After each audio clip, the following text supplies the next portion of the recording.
What's up, YouTube? Today we're going to show you guys how to replace your silent fill valve kit located in the top of your toilet. First thing you want to do is take off your lid. Once you do that, you're going to see inside your tank here. Just for clarification, we're going to be replacing this part here. I'm not going to go over the diagnostics of how to know if it's broke, but essentially if you're having float issues and it's either not turning on or off properly, 9 times out of 10, that's going to be what you're going to want to replace. So you're going to come down here, turn your water off. Righty-tighty is off. You don't want to over crank it, make sure it's nice and snug. You are going to get a little bit of water, so make sure you have a bucket handy. You're going to want to drain your tank. So just hold that down for a handful of seconds till the majority of the water is out. About like that, and you're almost empty. There might be another inch or two of water on the bottom, but you know the majority of it is out. All right, so what you're gonna wanna do is come down here on the side of your toilet. There's gonna be a little plastic nut. You can use a wrench on these, just be careful because they are plastic, so you don't wanna crack it. But this section here on the top will come off. You can already see I got mine loose, it's dripping a little bit. So you're gonna pull that off. Okay, so once you get these loose, again, you get this one loose, and then sometimes there will be a bottom one. Kind of just depends on what type of toilet you have. But if there's two like mine, you're gonna want to pull off the lower one, which is your supply line. Essentially, it's your water to the toilet. And then this other one is like a lock nut that is gonna be to get it all the way out. All right, so once you get that off, this is gonna come directly out and we're gonna install our new one. All right, so one thing to note when replacing these valve kits is a lot of them are universal and you do wanna make sure that they're gonna be the same height. So right off the bat, you can see my old one is a bit longer. A lot of the ones from Kohler, whatever brand you're using, I'm sure are very similar. They are adjustable. So what I'm gonna do is unscrew this a little bit out so I'm at the same length as my old one.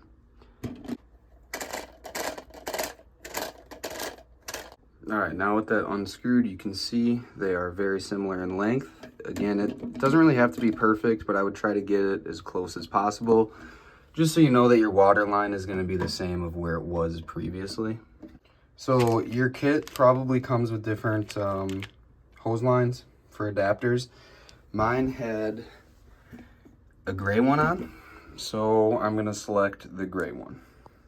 All right, so again, gray one, they're pretty much all purpose, so you're gonna use your gray one or whatever color that you had. All right, so once you get whatever adapter that you need on, this is gonna drop in just how the old one was, and then you're gonna take your hose, and that should fit pretty easily, snug but not too snug, right on that nipple there, and you're good to go with that. All right, so once you drop this back in how the old one was, you should be able to come down here and see where the threads are. You can use your old nut, but if you get a kit that has a new one, I would recommend just using the new one because that's what goes with it and you know it's gonna work. All right, this should go on fairly easy. And then when you're tightening these, you do want them tight, no doubt, because you don't want it to leak. But again, you don't want to over tighten it. It is plastic. It will crack if you crank on it too much. So just try to have that nice even torque on it. So just for reference, I use just a channel locks. I got it knuckle tight with my hand, and then I went about a half turn, maybe a little bit more with a wrench, and that should do it. In the event of if you see it's leaking, you can always tighten it more, but again, it's better to have it under tightened and adjust it as needed than crack it and have to buy a new one. So once that first nut's on, you can go ahead and reconnect your water supply line. It'll go on just the way that it came off.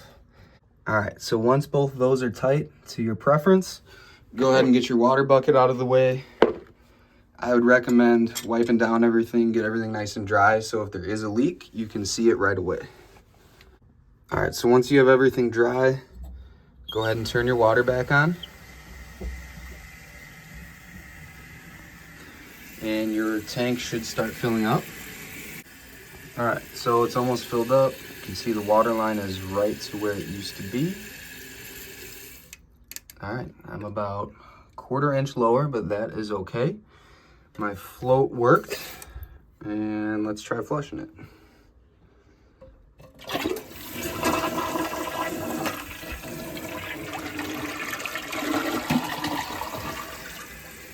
So if we did this correctly, it should fill up and turn off right around that same level, and we should be good to go. All right, so I fast forwarded a little bit. I flushed it a couple more times just to double check if it's working. Everything does seem to be functional. And I would recommend, you know, after a couple of flushes or a couple uses, come back down here. If you dried it off, it should be completely dry still. So you want to make sure you're checking around your supply line, and then also right underneath the tank there. If that is not dry, that means it's just not on tight enough. So go ahead and kind of mess with it, tighten it up a little bit more, and you should be good to go. So I hope this video helps you guys, and you can get your toilet fixed. Thanks.